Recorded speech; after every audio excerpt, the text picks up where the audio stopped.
ini. Oke, bismillah. Ibu buka ya. Assalamualaikum warahmatullahi wabarakatuh. Waalaikumsalam warahmatullahi wabarakatuh. Gimana kabarnya anak-anak? Alhamdulillah, baik Bu. Sehat. Jadi, sebelum kita mulai pembelajaran kita pada pagi hari ini, mari kita buka terlebih dahulu dengan membaca basmalah. Bismillah. Bismillah. Bismillahirrahmanirrahim. Oke, anak-anak udah siap untuk belajar pada pagi hari ini? Siap. Ya, Ibu. Oke, Masya Allah semangat ya. Masih pagi, jadi kita harus semangat pagi. Jadi, pembelajaran kita pada pagi hari ini itu tentang hormat dan patuh kepada kedua orang tua dan guru. Oke, bentar. Udah jalan belum ya? Gerak enggak? Oke, kita lanjut. Di tempat kalian udah kelihatan belum ininya, materinya? Sudah. Udah. Gini aja ya, apa ya? Kelihatan nggak? Jelas nggak? Kelihatan. Saya nggak kelihatan. Di Oke, Zoom. Di Zoom lagi, Bu. oke. Ya, kelihatan. Oh, sekarang udah bisa gerak. Oke. Nah, di sini apa itu pengertiannya? Jadi, kita sebagai anak yang dilahirkan oleh kedua orang tua, sini terdapat istilah orang tua itu mencakup 3 komponen. Nah, yang pertama itu adalah orang yang menyebabkan kita lahir. Jadi, dengan adanya kita lahir di dunia ini melalui perantara janin oleh orang tua, yaitu ayah dan ibu. Nah, kedua orang tua adalah orang yang mengajari kita berbagai ilmu pengetahuan, yaitu para guru, baik yang mengajari saat kita masih kecil ataupun waktu dewasa. Nah, biasanya guru itu disebut dengan orang tua rohani. Terus yang ketiga adalah orang yang menyebabkan pasangan kita lahir, yaitu bapak dan ibu mertua kita. Ini untuk nanti ya, teman-teman, anak-anak. Terus ketiga cakupan ini adalah istilah orang tua itu wajib kita hormati karena jasa-jasanya yang sangat besar. Jadi jasa orang tua itu sangatlah besar. Ditambah nanti kita bersekolah karena orang tua ibu adalah madrasah utama yang bagi kita. Terus nanti kita belajar di sekolah ya atau biasa kita sebut dengan guru. Terus di sini ada dalil terkait kita patuh dan hormat kepada kedua orang tua. Coba Ibu mau dengar.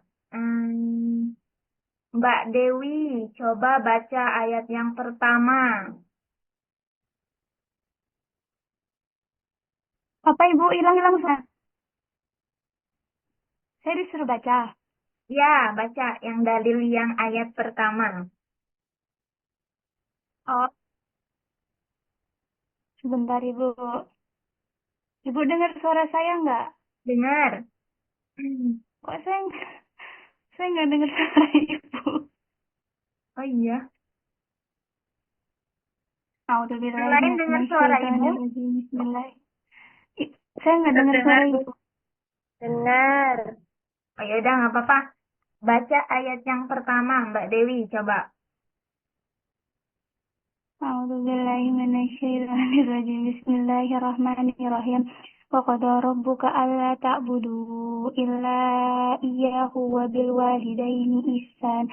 Imma yablughanna 'indakal kibara ahaduhuma aw Au kilahuma fala taqul lahuma uffi wa la tahharhuma wa qul lahuma qawlan karima. Oke, Masya Allah. Ya, terima kasih Mbak Dewi. Terus coba ayat yang keduanya, Mbak Aulia Hanifah. Baik, Bu. Bismillahirrahmanirrahim. واخفض لهما جناح الذل من الرحمة وقل رب ارحمهما كما ربياني صغيرا. Oke, Masya Allah. Terima kasih Mbak Aulia Hanifah. Nah, selanjutnya ini ada terjemahannya. Ibu maksudnya mau dengar dari Mbak Aulia Mir'atul Afifah. Coba ayat yang pertama. Ini ayat yang pertama itu sampai yang baik. Titik. Baik, Ibu.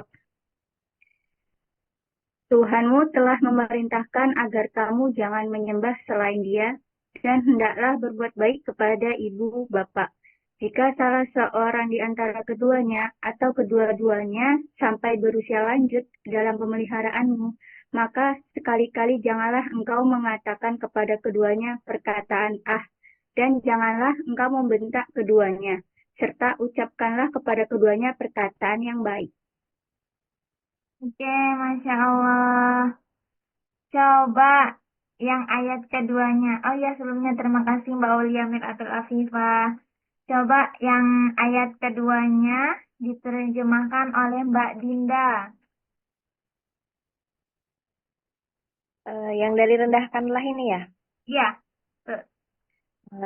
Rendahkanlah dirimu terhadap keduanya dengan penuh kasih sayang dan ucapkanlah, wahai Tuhanku, sayangilah keduanya sebagaimana mereka berdua menyayangiku ketika mendidik aku pada waktu kecil. Oke, terima kasih Mbak Dinda. Nah, di sini aja di dalam Al-Quran saja sudah dijelaskan bahwa kita itu sebagai anak harus menghormati dan patuh kepada kedua orang tua. Akan tetapi kalau semisal orang tua kita mengarahkan kita kepada jalan yang tidak di jalannya Allah, apakah kita harus mengikuti atau tidak? Kalau menurut teman-teman, kalau menurut anak-anak. Tidak. Iya, betul. Jadi kalau semisalkan ada orang tua kita mengarahkan kita kepada hal yang buruk karena hanya mematuhi terkait, oh anak itu harus hormat nih sama patuh kepada kedua orang tua. Tetapi kalau semisalkan orang tuanya mengarahkan pada kejahatan ataupun hal yang tidak semestinya dalam Islam, maka kita tidak harus menghormatinya seperti itu. Ya, Ibu. Oke, nah di sini ada beberapa poin terkait bentuk hormat dan patuh kepada kedua orang tua. Yang pertama, kita harus berbicara dengan sopan. Jadi, maksud dari berbicara dengan sopan ini adalah kita tidak meninggikan suara dan selalu menggunakan kata-kata yang baik. Terus yang kedua, membantu mereka dalam pekerjaan rumah, entah itu menyapu, membersihkan tempat tidur, dan lain sebagainya. Jadi di rumah, misal ada anak yang mondok atau mahasiswa yang merantau pulang karena liburan. Nah, manfaatkan liburan kita itu membantu mereka di rumah gitu setidaknya sebagai bentuk bakti kita kepada kedua orang tua. Terus yang ketiga, tidak membantah dan menaati perintah mereka, kecuali jika perintah bertentangan dengan ajaran agama. Nah, ini yang tadi Ibu maksud ya, teman-teman. Terus yang terakhir adalah mendoakan mereka. Doa anak soleh akan selalu bermanfaat bagi kedua orang tua. Jadi kalau semisal kita lagi sholat 5 waktu, jangan lupa untuk mendoakan kedua orang tua. Karena kedua orang tua juga pasti selalu mendoakan kita sebagai anak mereka. Nah, selanjutnya di sini ada bentuk hormat dan patuh kepada guru. Nah, pertama, mendengarkan saat guru mengajar. Maksudnya, kita kalau semisalkan guru sedang mengajar, kita fokus dan tidak berbicara sendiri saat pelajaran berlangsung.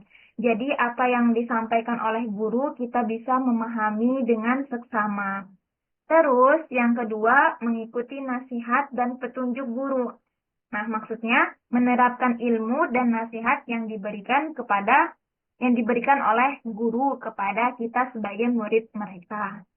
Terus yang ketiga, bersikap sopan di dalam dan di luar kelas, menjaga adab baik saat berbicara maupun dalam bersikap. Dan yang terakhir, tidak menyontek dan berusaha belajar dengan baik. Maksudnya adalah berusaha, kita sebagai murid itu berusaha memahami materi yang disampaikan oleh guru dan tidak mencari jalan pintas, kayak jalan pintasnya yang jalan yang buruk seperti mencontek, mengganggu teman, dan lain sebagainya. Selanjutnya, di sini ada manfaat, hormat, dan patuh. Jadi, dengan kita melaksanakan hormat ataupun patuh kepada kedua orang tua ataupun guru, itu ada manfaatnya. Nah, yang pertama kita mendapatkan ridhonya Allah. Jadi, Allah itu mencintai anak yang berbakti kepada kedua orang tua dan menghormati gurunya. Terus, yang kedua, menjadi anak yang berakhlak mulia. Dengan kita hormat dan patuh, maka akan mencerminkan dalam diri kita adalah karakter seseorang yang baik. Terus, yang ketiga, menambah ilmu dan keberkahan dalam hidup. Dengan kita menghormati dan patuh kepada kedua orang tua ataupun guru, jadi ilmu yang kita dapat atau yang kita peroleh lebih bermanfaat, lebih kerasa barokahnya gitu. Istilahnya seperti itu. Jika diperolehkan dengan adab. Terus yang terakhir, dicintai dan dihormati oleh orang lain. Nah, sikap ini akan membawa kebaikan dalam pergaulan.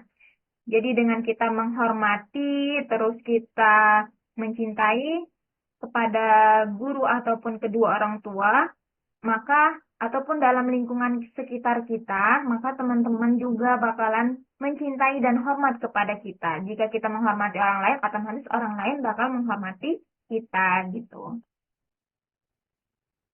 Nah, di sini juga ada akibatnya kalau semisalkan anak-anak tidak menghormati dan tidak patuh kepada kedua orang tua dan guru. Pertama, mendapatkan murkanya Allah. Jadi Allah tidak menyukai anak yang durhaka kepada kedua orang tuanya. Terus yang kedua, sulit mendapatkan ilmu yang bermanfaat. Nah, ilmu yang tidak akan masuk ke dalam hati yang sombong. Jadi ilmu itu tidak akan masuk ke dalam hati jika hati tersebut orangnya sombong ataupun tidak beradab dan lain sebagainya. Terus yang ketiga, dijauhi oleh teman dan masyarakat. Nah, sikap buruk membuat seseorang tidak disukai. Kalian juga bisa melihat di sekitar kalian kalau misalkan ada teman yang jahil, maksudnya teman yang tingkah lakunya tidak sopan ataupun tidak menghormati guru, itu bukan pasti, maksudnya ya adalah salah satu mereka bakal tidak disukai oleh teman-teman di sekelilingnya. Terus yang terakhir, tidak mendapatkan keberkahan dalam hidup. Jadi hidup menjadi sulit dan penuh hambatan. Nah, sampai sini anak-anak ada yang mau ditanyakan tidak sebelum Ibu simpulkan?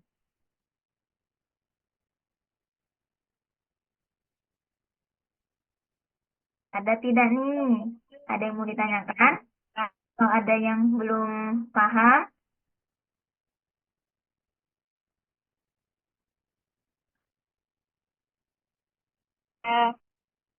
Oke, dari yang lain gimana? Mbak Dewi, Mbak Dinda, Mbak Aulia Metatul Afifah? Tidak, Ibu. Oke, Tidak. Bu. Jelas. Baik, terima kasih anak-anak. Jadi, sebelum Ibu tutup, Ibu simpulkan ya terlebih dahulu. Nah, hormat dan patuh patuh kepada kedua orang tua dan guru itu adalah kewajiban kita sebagai anak. Dengan menerapkan sikap ini, kita akan mendapatkan keberkahan hidup dan ilmu yang bermanfaat. Terus, menjadi pribadi yang lebih baik dengan menghormati dan menaati orang tua serta guru akan membentuk karakter yang baik dan dihormati di masyarakat. Serta tidak menghormati dan mematuhi orang tua, guru dapat menyebabkan banyak kesulitan dalam hidup. Mari kita sebagai anak membiasakan diri untuk selalu bersikap baik kepada orang tua dan guru, bahkan kepada orang lain di sekitar kita. Oke, mungkin materi kita pada pertemuan kali ini sudah selesai. Sebelumnya Ibu terima kasih atas kehadirannya. Mohon maaf atas segala kekurangannya ya, anak-anak. Sama-sama. Oke. Terima kasih, Bu. Ya, sebelum kita tutup, mari kita membaca hamdalah bersama-sama. Alhamdulillahirrahmanirrahim. Assalamualaikum warahmatullahi wabarakatuh. Waalaikumsalam warahmatullahi wabarakatuh. Terima kasih juga.